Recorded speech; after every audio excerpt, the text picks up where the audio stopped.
And this was not the comment I planned to put. No, that was not the comment I planned to put on screen either. This was the comment I planned to put on the screen. And yes, I found the live button today. I didn't exit the stream, which never has happened, only almost. You are not upside down either, so everything's well. I'm not upside down, and I'm not on the right camera because that's still not working since 3 minutes before last week's stream.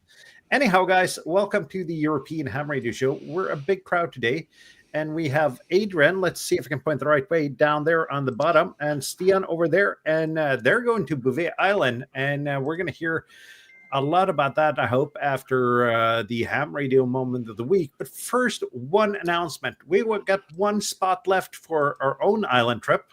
That's going to Bornholm in August. Still have one spot left. So if anyone want to join, hamshow.eu/meetup.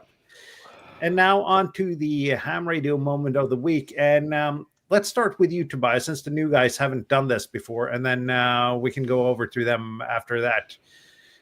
What's your Ham Radio Moment of the Week? Well, I must say I have not done a lot. I just characterized my Hard Rock 50 amplifier. So basically, measured how much input power do I need to get 50 watts output power. And then I made a nice photo, exactly this photo, and sent it to the Hard Rock 50 online forum and asked the guys, does this look normal? And they say, yeah, it looks normal.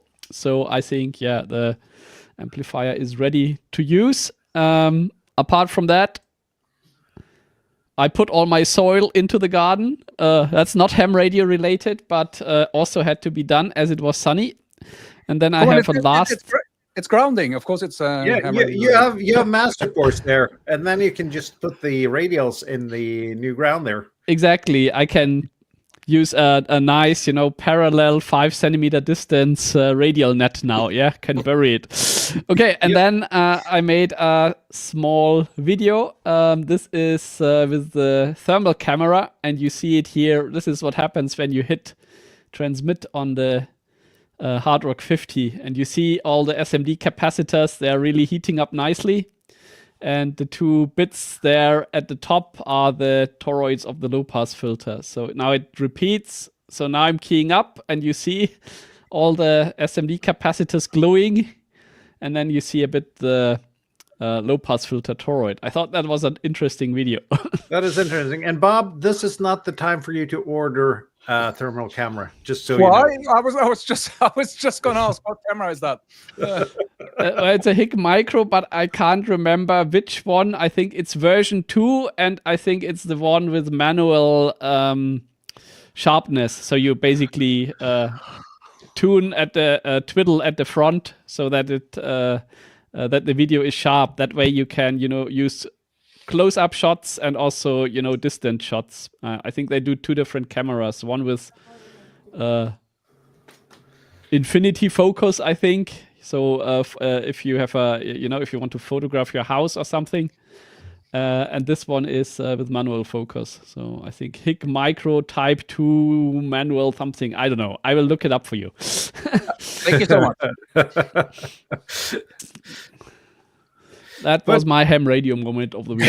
That is not bad. So let's see with you two guys that are going to an island. Adrian, what's your ham radio moment of the week? Well, first of all, I finished up my sauna because it was nice outside, and I've finally been able to finish it.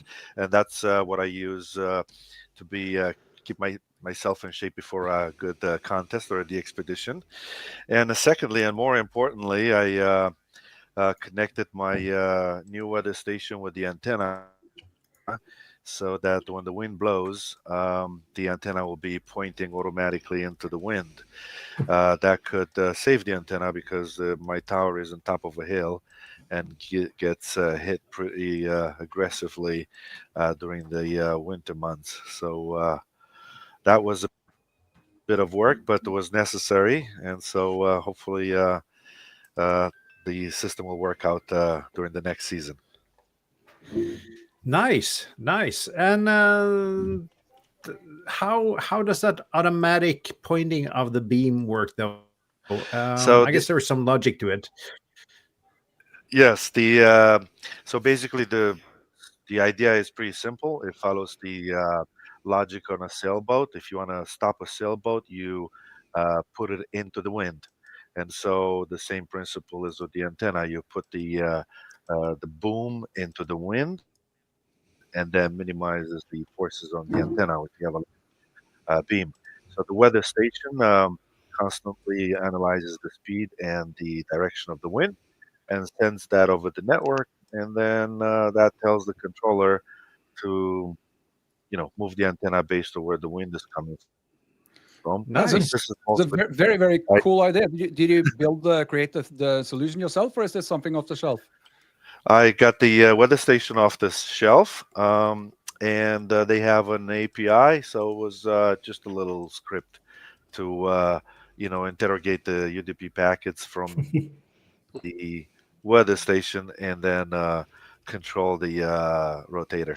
I had an issue with this with the antenna this summer this winter, because I travel a lot. I wasn't home to move the antenna manually, and so after a big storm, the antenna failed, the rotator failed, and so that wasn't too good. I don't want that to repeat itself. Only Nice. issue I can see with this plan is if the direction of the wind keeps just circling, then you will end up winding up all the cables going into the antenna, and that probably won't be very good. Correct. That's why the system was implemented, because the antenna keeps moving, then it breaks the cables, which is a lot of work to fix. Yeah. So, Nice. That's great. Let's try to keep this as short as possible today because we all want to hear about Bouvet. But You Stian, should have said that earlier to me. Sorry, I Yeah, no. apologize. you went pretty short, and I didn't comment on your Hard Rock 50, even though I wanted to. So, Stian, what's your ham radio moment of the week? Oh my goodness. I've been quite busy at work this week, but I did have time to play around just a little bit. I've been trying experimenting just a little bit with 630 meters, which is a pretty weird and unused band. It's around 475 kilohertz, I think. I'm working on an amplifier and a transmitter for 630 meters, just to see what happens. What can I do with it? And my goal is basically just one QSO, and I'm happy. Is that Sorry. Yeah. is that CW or FT8, or what kind of modes do you run on that? JT9 is popular, I read. All right. Also CW. If anyone's responding, I'll work them. And once I can tick the 630, I'll move on to 2,200 meters. But then I'll need a bigger backyard, I think. So, do you have a full size dipole for 630 meters? No. You do know that we have, we have spaces in Norway where you can run quarter wave verticals for that, right? Yeah. Yeah. And I don't live there. Yeah. So I'm just going to cheat and work with a compromise antenna. It's going to be something loopish, I think. Work in progress. And how much power do you put out on that band? Legally 1 watt. But then again, if your antenna is 1% effective, and you can push 100 watts into it. Yep. So it's going to be a very ineffective antenna with a lot of power. That's a short story. Yep. But that's interesting. Looking forward to see your progress there if we talk again. And will you be bringing that equipment to Bouvet? No. I'm looking at Adrian. Yeah, how to make everybody annoyed. Like, we're only QRV on 630 meters.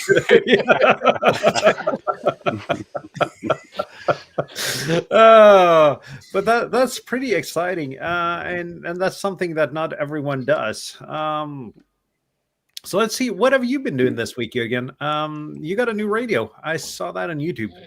Yeah, picked up a used, about 2-year-old FTDX10 for a very good price, so I had to buy it. The original plan was to buy an FT710 because there is this Yaesu cashback at the moment, and I'm monitoring this on an Austrian sales platform for weeks now. And then I asked the guy, "Hi, is it still available?" He said yes, and I said, "Okay, I will pick it up tomorrow." And that was on Monday. And then I did the comparison between my FTDX 5000 and the FTDX10. It's a kind of love and hate relationship. I mean, when you're coming from a big boy radio and then you are using this small little box, there are some, there's a compromise, let's say. You like buttons, just say it, Jürgen. I like buttons indeed, and I'm not sure which will be my main radio in the future, but yeah, as I own it since a couple of days now, I have to get into it a little bit deeper. I cannot tell. Yep. Okay. But the initial audio performance was pretty similar, I thought. Yeah, indeed. I expected more, but yeah. But then again, the FTDX 5000 is not everyone's ham radio, though. It's it's a really good rig. Yeah. I was going to say, if you really want to get into it, then a Yaesu menu system is just the right thing for you. You really have to get into it to do anything useful.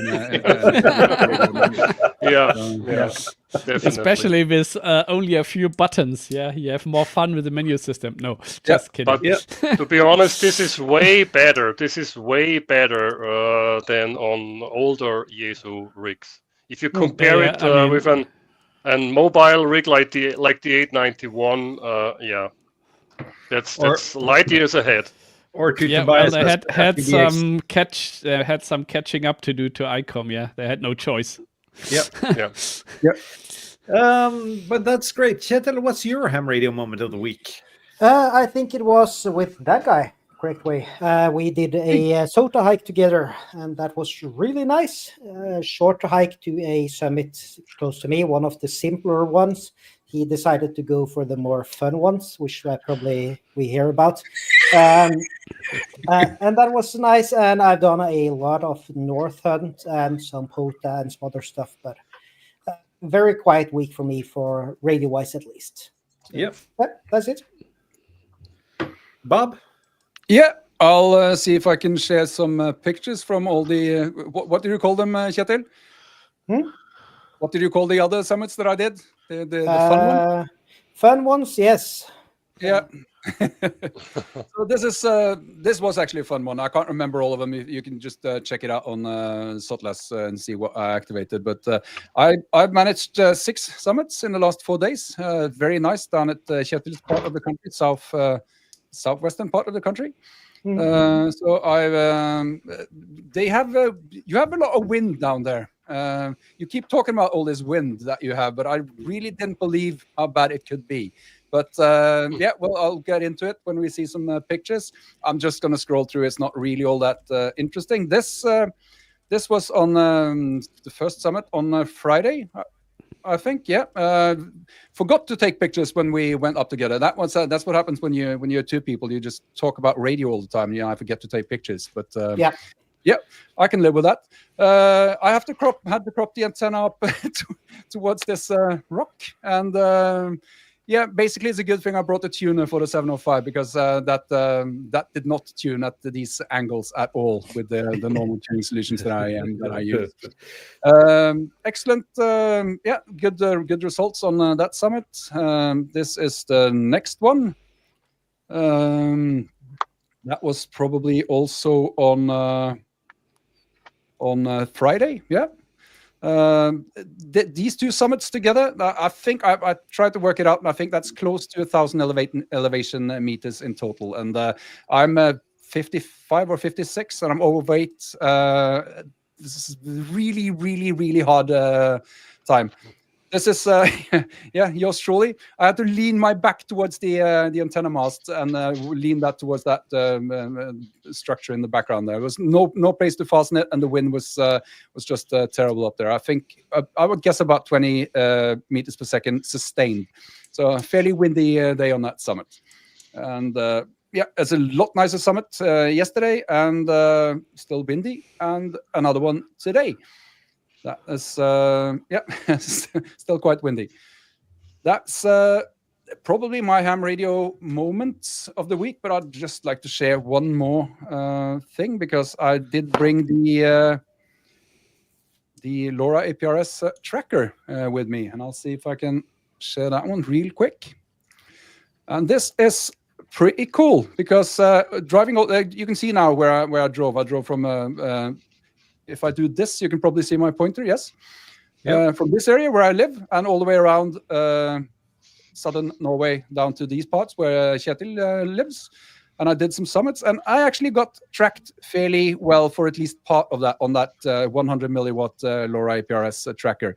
And when I got to Kristiansand, I was picked up, let's see if I can manage to show, from Sweden, no less. So nice. Pretty powerful technology, this thing. This is sort of mag mount on top of the car, and 100 milliwatts. And I got picked up in Sweden. That's pretty sweet. Yeah, I think that's very cool. Stop sharing, and I'll shut up in just a second. I just want to say that, as I told Morten, great minds think alike, and I've been shopping as well. So, what a surprise! Yeah, that never happens. No, never. So expect a video too, and I think that thing's going to do some pretty cool stuff when I get into it. It will, and if you need a video on how to get started, I just posted one today, which almost no one has seen. So feel free to watch that, Bob. I will check it out and reference it. So yeah, that was an awful lot of moments. So how about you, Morten? What's your ham radio moment? Not too many moments. I've been playing around with the Tiny SA because I got the attenuator for it.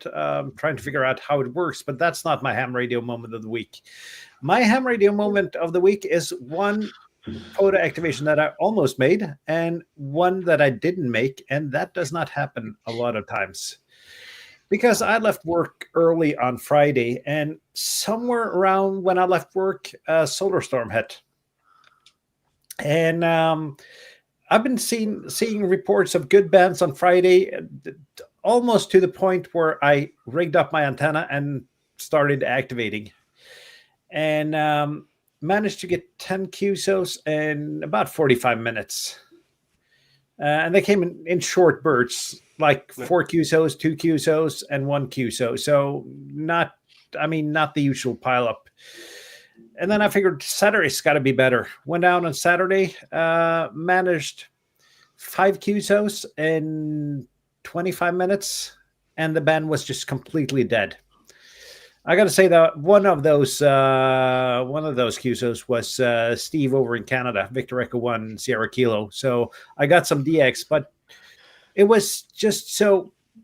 I mean, this is a reminder that the conditions we have now is not the conditions that's going to be here in 3 years.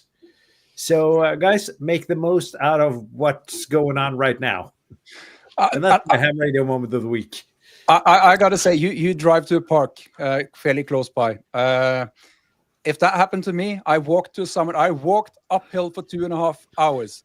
If that happened to me, I wasn't able to activate. I'd be mighty pissed. I'll tell you. Yep. Yeah, really happy that didn't happen to me. But that's going to be the nature of things come, let's say, 4 or 5 years from now. Oh, yeah. Well. Yeah, don't cheer us up, Morten.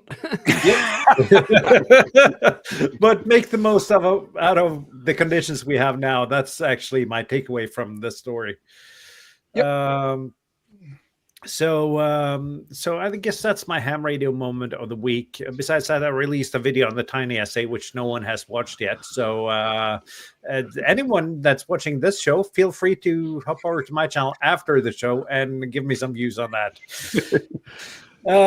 Yeah, and now it's on to remote island in the South Atlantic. I don't know who wants to start to tell us exactly what you're doing and why. I guess I'll start. Morton. It's going to be a large project. We are less than a year away. See if I can just find the right button here. Sorry, Adrian. Like that. All right, that's good enough. And so basically, in February 2026, just a few months away, 24 operators will step on the most remote uninhabited island on Earth, and that's Bouvet Island. It's a very difficult place to get to. The will be 24 operators, but we're also going to have some additional crew and additional people. We will start our journey from Cape Town, South Africa, and the journey takes about 7 days, plus or minus a day or two, based on the weather. And then we will be on or around the island for about 3 weeks, depending on the weather, which we have no way to predict 100%. So after 3 weeks on or around the island, we will have the journey back to Cape Town. That's another 7 days or so. So we'll be away from home for about 36 days. We will be using an icebreaker, and the icebreaker is under an Iceland pavilion, which is a boat that's very experienced, and I guess I should share a few pictures. That makes it easier to... If you just press the % button at the bottom of the screen there, you can share pictures. Okay, I have a PDF, I guess. Will that work? I mean, a PowerPoint, I'm sorry. Yeah, just press % and then choose your PowerPoint window. Okay. So let's do that. Slides. Sorry for the little delay. No worries at all. We're the show that doesn't care too much about broadcast quality. Well, let's see. It looks like I have trouble starting my PowerPoint. And while you look at that, I'm just going to address the icebreaker, because it's a completely different approach than the last Bouvet expedition 3 years ago, I think it was. Isn't that right? That's correct. 2023. Yeah. So is that because it's a bigger vessel and it's easier to handle the extreme weather conditions? Well, what happens is having a big boat and the helicopter costs money. And so it's the amount of money necessary to have that kind of equipment to take it to such a faraway place. It's really out of the budget or the type of money that you can raise from the ham radio community alone. So what has happened in this particular instance is that an opportunity arose where half of the budget is covered by a private team, non-ham radio related, and because of that, we're able to afford this type of journey. Because remember, when you bring a helicopter, it's not that only the helicopter rental that you have to pay for. You have to get a helicopter pilot. In addition, you have to get a backup helicopter pilot, just in case the helicopter pilot has a medical issue or whatever. And then you need also a helicopter mechanic who needs to test the helicopter and make sure everything is working properly, especially because of the harsh environment on these parts of the world. And then you also need to pay for fuel. So when you add it all together, a budget like ours will show up, which is about $1.6 million. That's a huge amount, and this will probably be the most expensive of the expedition ever. Are you able to see the screen? No. Okay. It should pop up once you've pressed the share button. It should pop up, and I just accept it here, but nothing has popped up here on my screen. Okay. And Steve comments that it's a lot of money, and yes, it is a lot of money. And how do you raise that money for that budget? Well, I have your presentation now. Okay. So I'm going to add it to stage here. Okay, so you can see my first slide now. Yeah. Yes. All right, perfect. So to answer your question, the money comes. A good portion of it is from the operator fee that each of the 24 members of the team will need to pay in order to join the team. Also, clubs and ham operators around the world are contributing significantly. One of notable supporters is Northern California DX Foundation that pledged up to $200,000 towards our budget.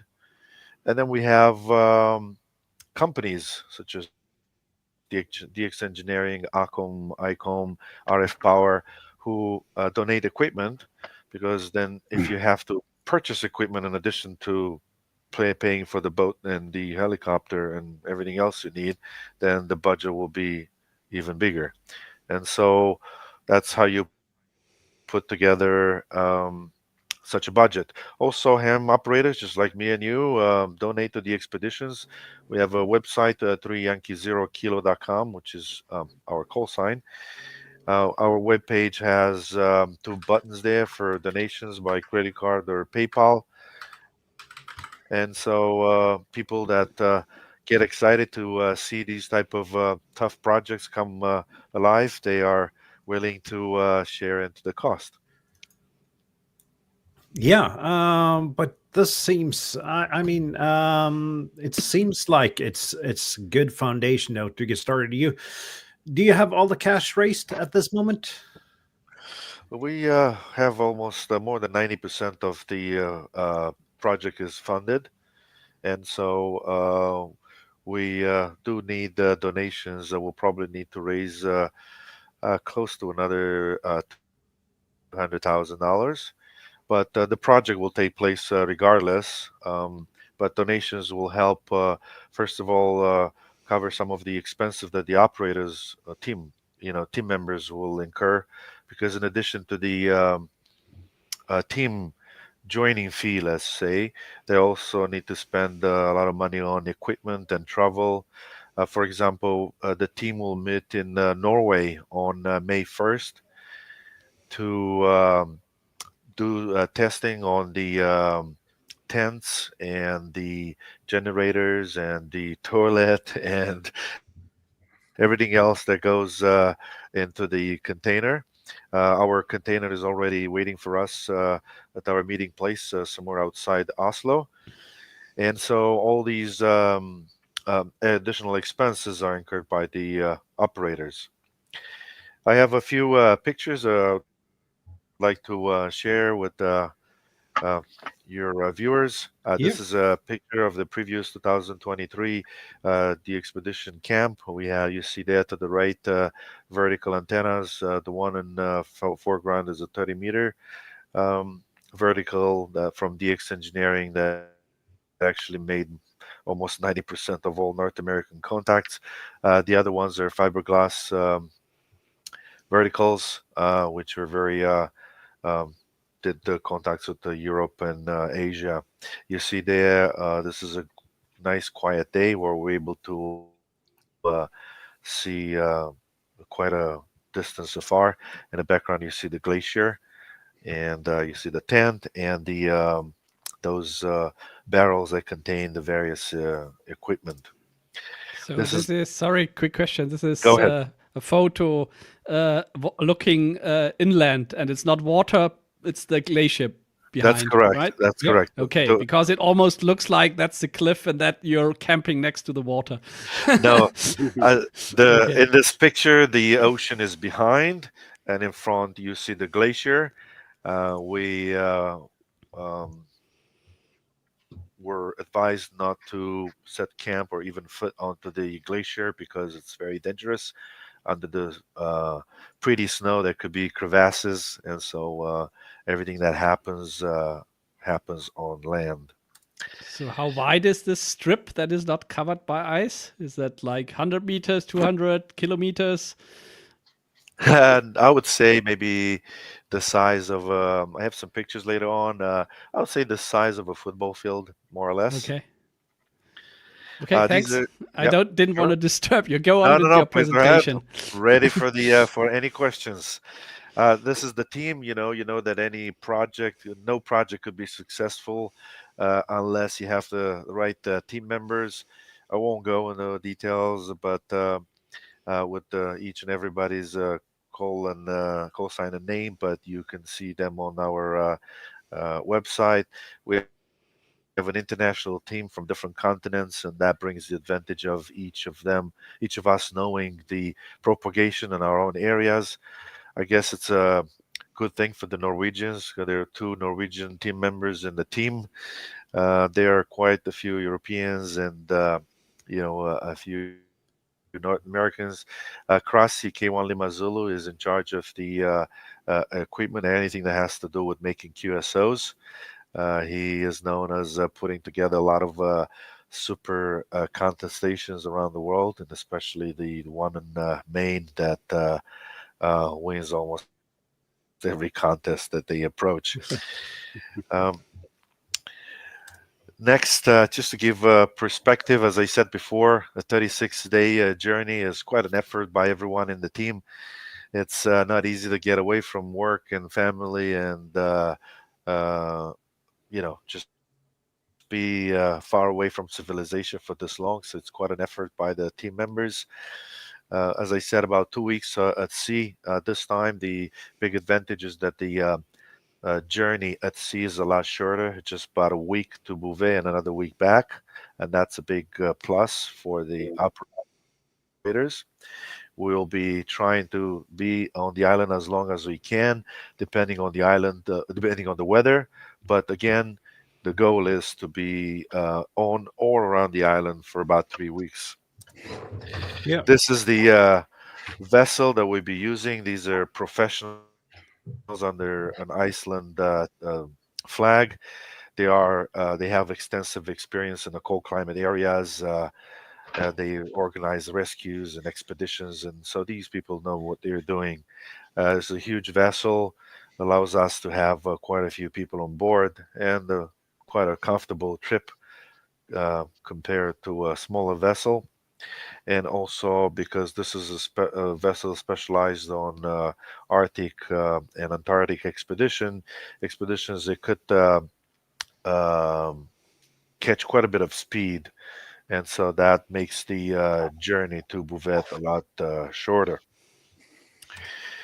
We also engaged a helicopter company in Cape Town.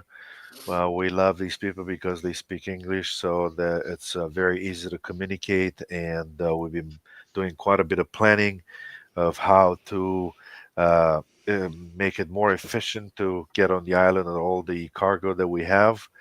The And so we've been discussing the size of each component and what's the best approach for us to get on shore. The first flight will be a reconnaissance flight with just a couple of people who will be in charge of deciding what would be the best landing spot, and that will dictate the position of the two camps that we're planning to set up on Beauvais. The hardest part in dealing with these companies is that we're not a group with a huge governmental budget or some company that has unlimited budgets for these type of things, and so everything had to be negotiated. And from the moment you make the first payment, there's no way back. And so we're already past of the point of no return. We made the first payment for our helicopter and boat um, contracts. We also have a contract with the an Arctic expedition company called Arctic Yachts. They'll be in charge of, uh, let's say, coordinating between the vessel and the helicopter and everything else that needs to happen for flawless landing and departure from Bouvet. It's been a long journey, more than almost a year of negotiating the contracts back and forth, trying to make sure that we have everything in place so that there are no misunderstandings regarding of what we're going to be doing. Um, we have, Do you yeah, also have a doctor on board, or had to organize something? we have the crew of the boat has medical training and medical supplies. We also have a doctor on call on shore. It's basically we're going to use the same medical services that the boat crew is using. We also have a ham radio operator on shore. That's an emergency ER doctor, emergency room doctor, that we can get in touch with. We will have satellite Starlink communication so that basically our phones will work as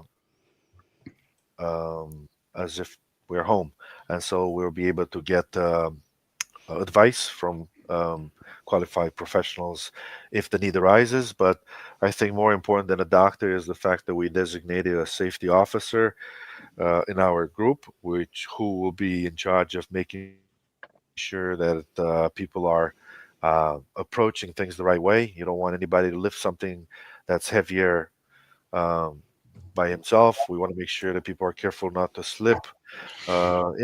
Small things that could cause a lot of issues. And we approached this in a previous trip, and that Exactly. worked fine. I mean, the ham radio operators, there are not always the youngest 25 years old fit guys who can jump on the expedition, right? That's correct. And so you have to think of every possible detail you can think of so that you avoid small little mistakes that could cause big issues. This is an interesting picture, is taken by us when we left the Bouvet. As you see there, where the lower camp, the one that's marked 3 Yankee 0 Juliet, is the previous Bouvet expedition, and that's the area where we had camp. You can see there that size is the size of maybe a little bit bigger than a football field. To the left is a penguin colony right next to the edge of the water. So our camp will be a little bit to the right, and then the second camp will be closer to the top of the hill. The one marked with number 2 at the top. That will be a camp that's focused mostly to North America, because it's just towards that direction is the east coast of U.S.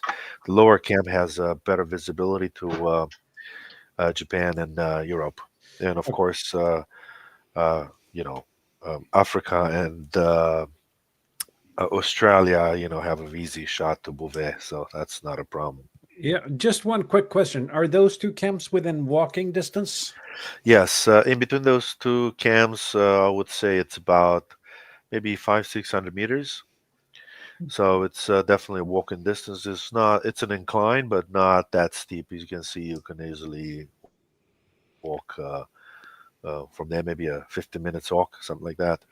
It's not a distance where you can carry heavy equipment, but that's what we have the helicopter for.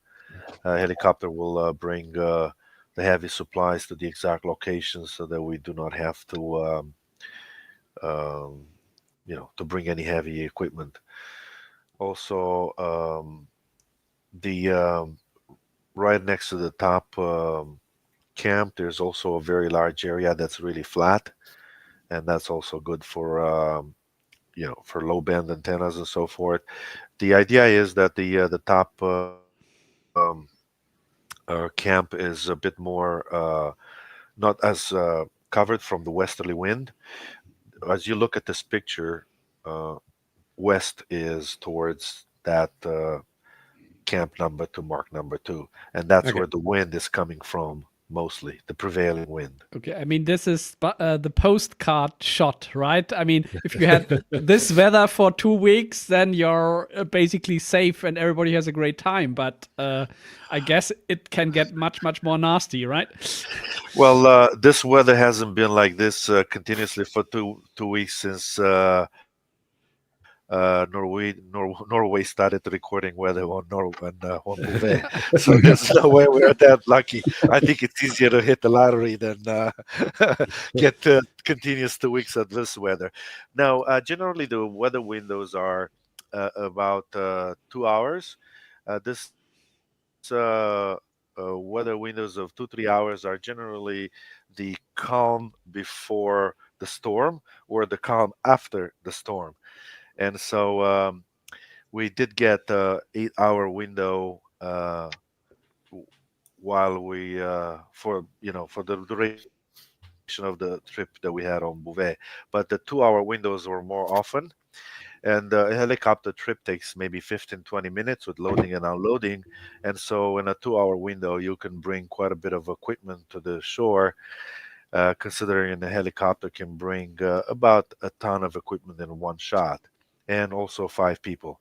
And so because of the helicopter, we'll be able to move a lot quicker in bringing the equipment on shore and setting up the camp.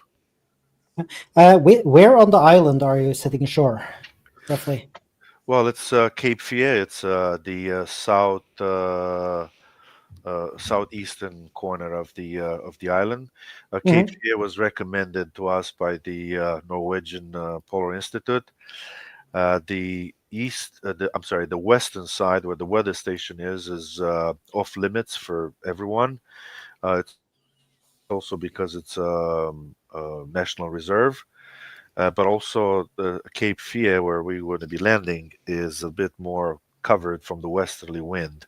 The wind normally is 20 to 30 miles an hour on a calm day, and it gets, around 70, 80 miles an hour during a storm.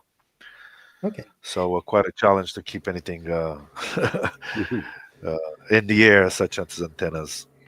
Yeah, and this is what there. We also have a Ravi New Farm LB8, LA8 something. He was a previous expedition member, so he's in chat here now. So Okay, that's there perfect. So in we have some 85, I think. experts there.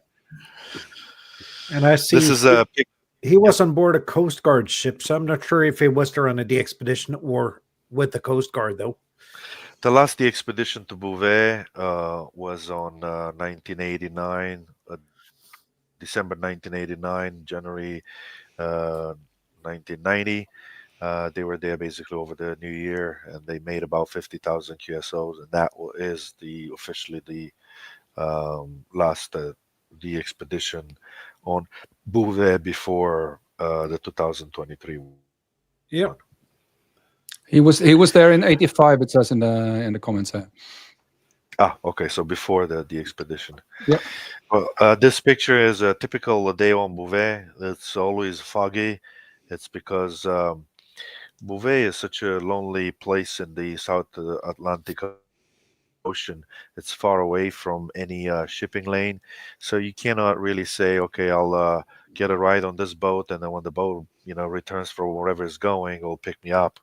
You have to hire a boat to take you to Bouvet because the shipping lanes are way north or compared to Bouvet Island. So a lot of fog. This is what you see, unless it's a storm. This is what you see maybe 75% of the time when you are on Bouvet.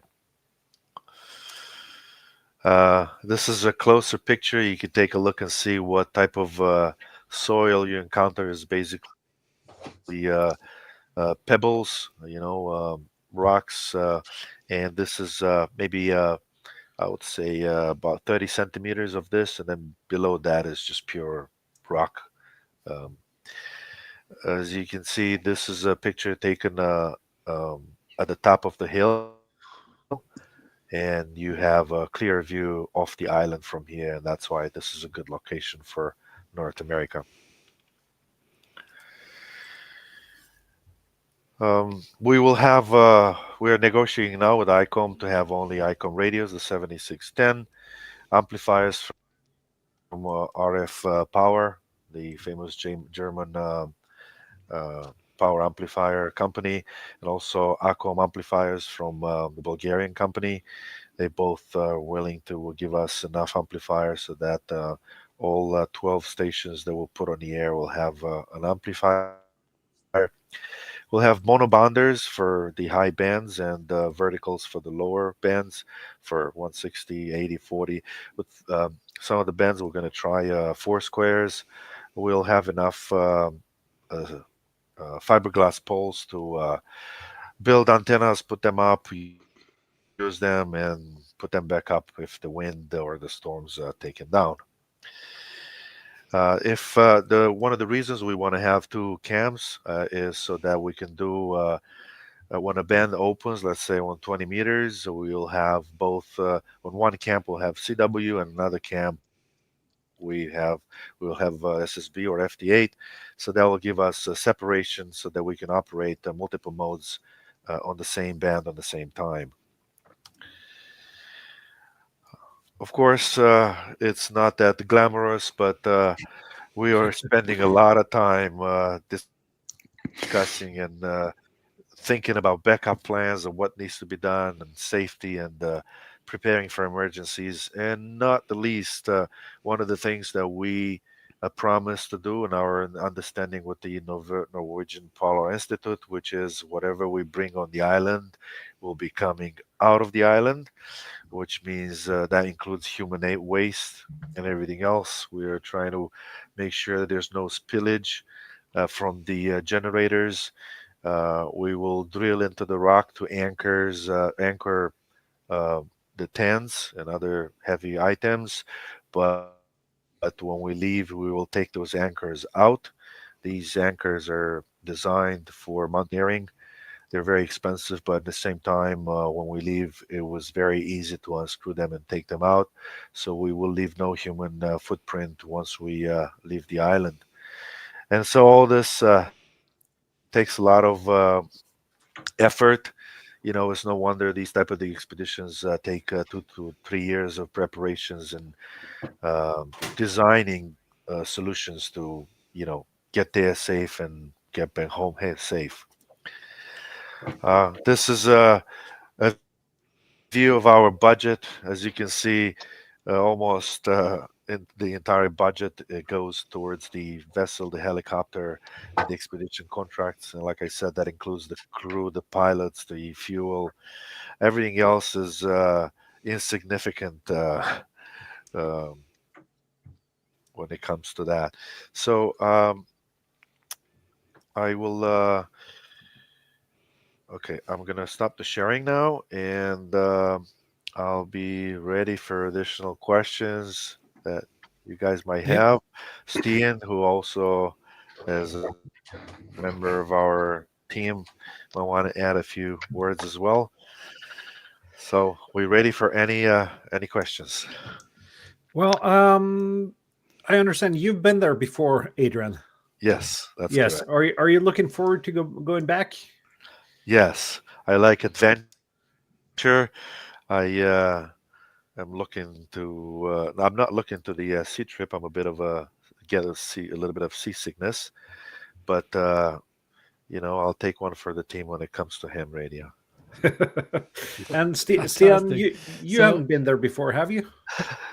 No, I haven't had the pleasure of being there yet, but I'm really looking forward to it. And like I said, like I told the rest of the team, I've been obsessed with Jan Mayen and Bouvet Island for a very long time, and I could go there even without a radio. So the radio is a perfect excuse to set foot on this rare island. Well, I think the funniest part is that you leave Norway, but you actually arrive still in Norway when you are on Bouvet. So you're not really leaving the country. So how much time did it take you, Adrian, since from the last expedition to, hey, let's do this again? Did you need a few months rest and convince the family, or I don't know?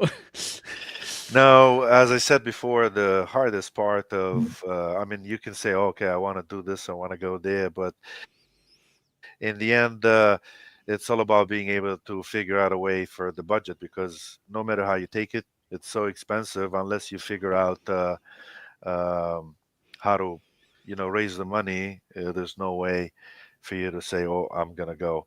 So I think that the expedition started to have, or a starting point is the moment that we found a private party that's willing to take a significant part of the budget share.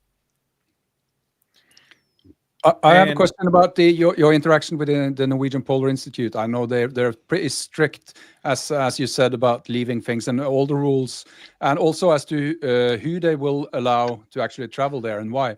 Do you have any comments on your interactions within the Norwegian Polar Institute? I was not in charge of that interaction. Ken was mostly dealing with that. The Alpha 7 Golf India Alpha, another of the team leaders. Basically, the idea is pretty simple. Norwegian Polar Institute requested a lot of documents and they asked a lot of questions.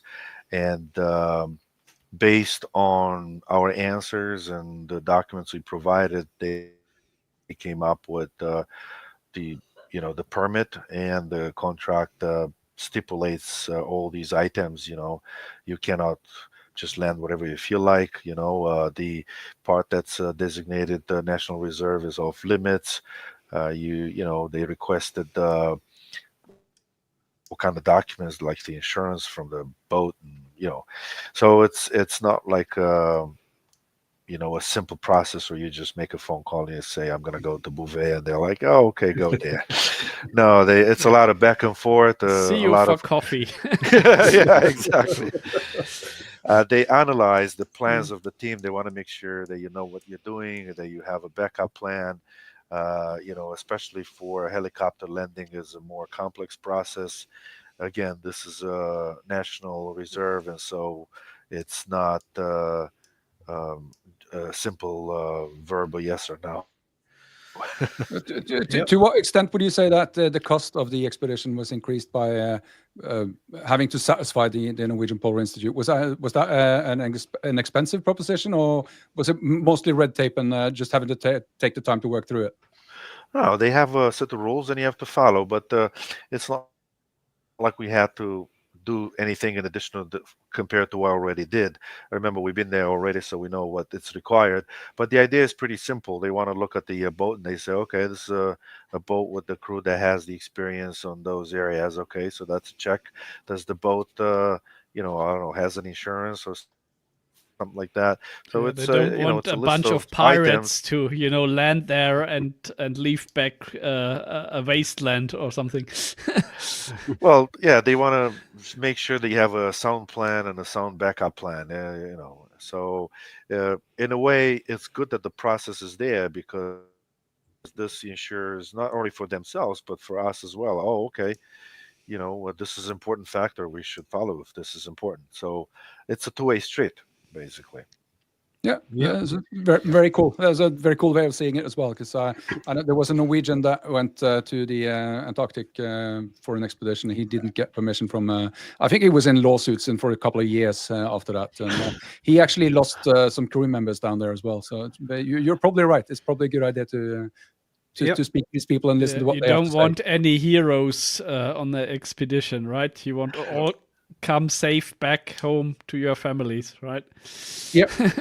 We got a couple of viewer questions here. First of all, Jeff asks here if you're using Starlink, and you addressed that, didn't you, Adrian? Yes, we will have a Starlink connection. The boat has its own internet connection as well, but we will have a Starlink, and we'll use that on Bouvet to upload the log on a daily basis. Nice. And LA5 Zulu Oscar asked if you will be maritime mobile from the boat. That depends on the captain's permission to let us put an antenna. Most likely, he will not deny us that pleasure. And usually, team leaders are interested in keeping the team busy. And no matter what happens, if you have a bunch of hams and the radio turned on, everybody's going to be. It's like a magnet. And So and that's the best way to kill time. if so, will you be 3 Yankee 0 Kilo Maritime Mobile then, or will you be using any Yeah, other call sign? yeah, that's probably what's going to be same like before. And It, yeah, and then there's a comment from Andy here, and I hope that this time people follow the DX code of conduct while calling you. And for everyone's sake, I hope they really do, but I don't really think they will. well, Please do. you Hope dies last. you can't control the crowd, but there are mitigation actions.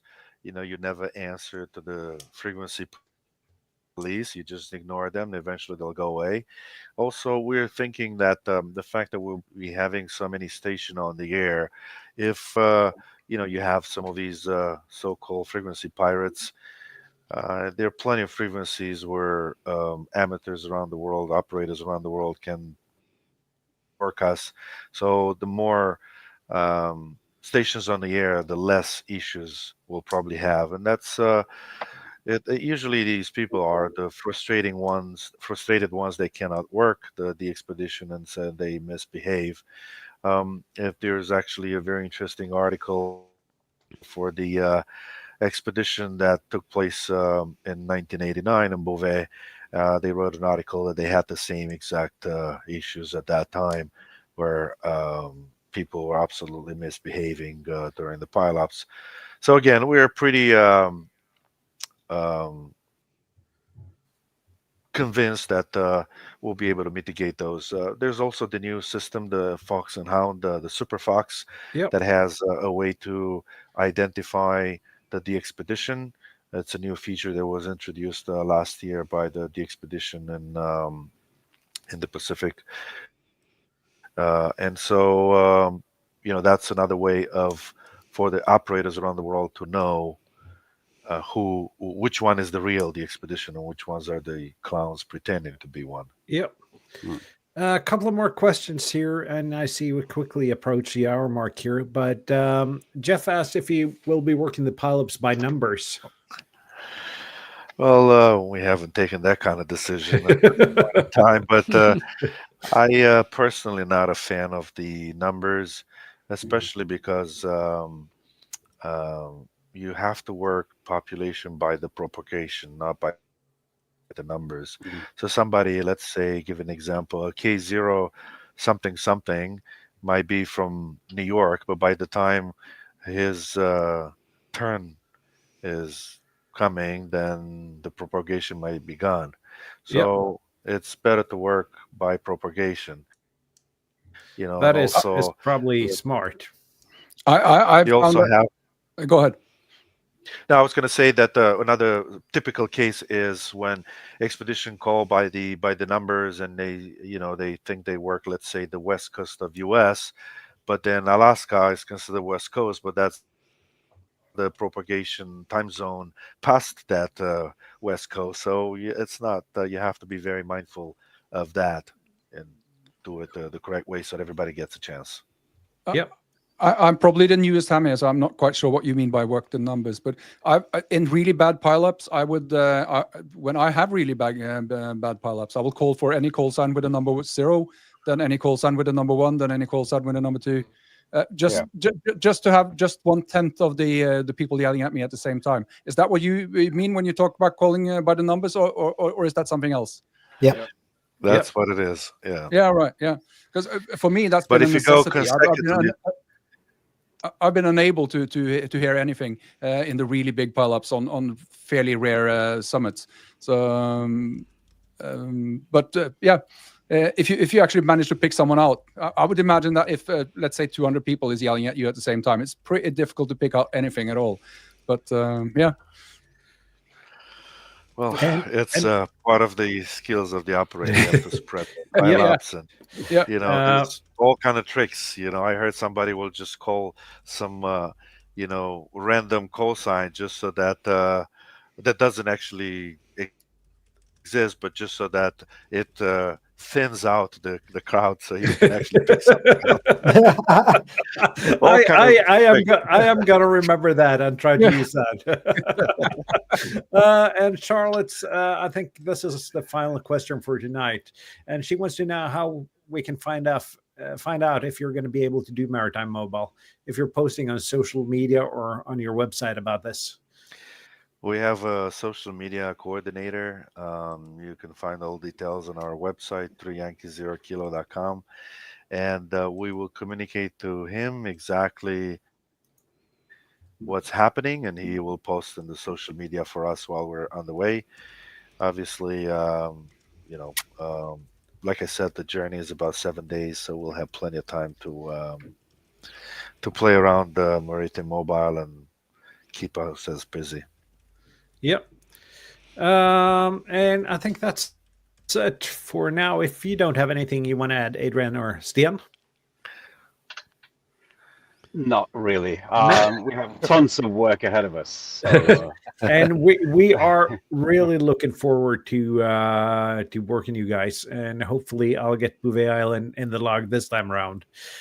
There's no such thing as a hopefully. You have to be very positive. I will work. This time I'm gonna use the club station with the beam. Okay. Well, visit your friends, your enemies. It doesn't matter. Get to a station where you can. Maybe I'm getting a bit ahead of myself, but would you guys be okay to come on the show when you had your dry run in Norway? Just to say, to report on the progress and how it went and how eager you are to get there?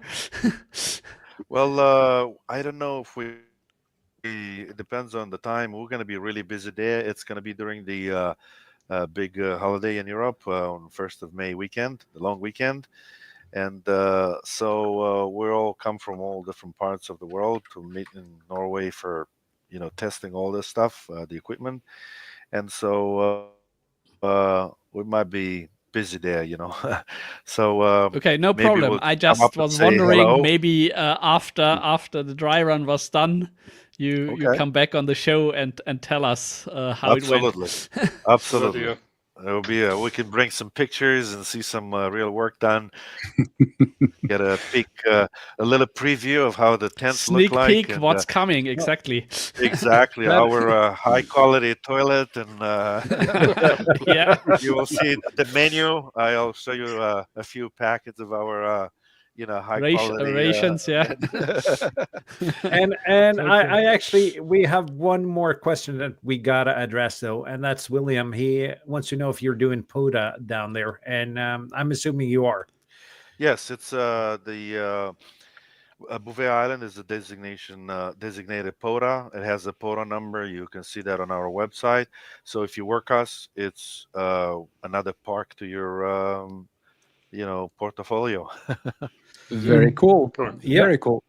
And sounds like we're wrapping up. So I'd just like to remind everyone watching now and watching afterwards that there's still room for some donations. So the 3yankee0kilo.com. Go there, donate some money. This is a really, really worthy cause. So please do. Yep.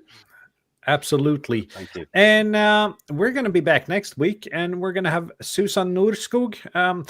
She's an American living in Norway. She was out of the hobby for, I think, 40 years before she got back into it. And she was featured on QSO Today, and I heard the episode, and I figured we got to get her as a guest. So I'm really looking forward to that. That's next Sunday. Hoping to get you guys back on the show because we want to hear more about Bouvet. Thank you so much for being on. And good luck, the guys. hour flew by, at least for me. Yep.